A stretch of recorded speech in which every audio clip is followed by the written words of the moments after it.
Polres Bogor secara resmi mengumumkan hasil tes DNA terhadap dua bayi yang sebelumnya dilaporkan tertukar. Kapolres Bogor AKBP Riu Wahyu Anggoro mengatakan berdasarkan hasil tes DNA, kedua bayi tersebut tertukar dari orang tua aslinya.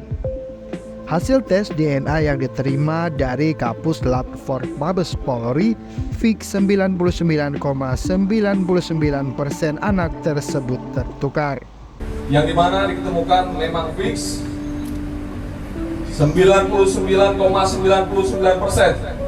berdasarkan data yang diberikan oleh Kapus Lab Fork Bareskrim, dalam hal ini yang diwakili oleh beliau, bahwa anak tersebut memang tertukar.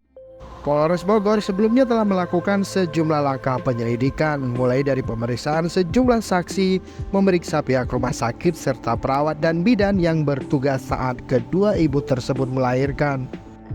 Kasus bayi tertukar viral setelah Siti Mauliah melaporkan bayinya tertukar ke Polres Bogor saat melahirkan di Rumah Sakit Sentosa 18 Juli 2022.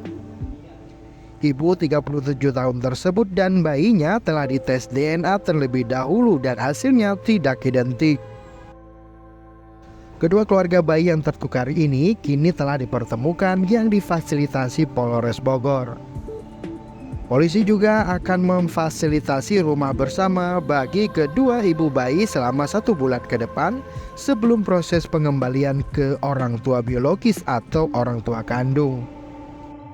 Rumah bersama ini akan mempererat ikatan antara bayi dengan ibu kandungnya.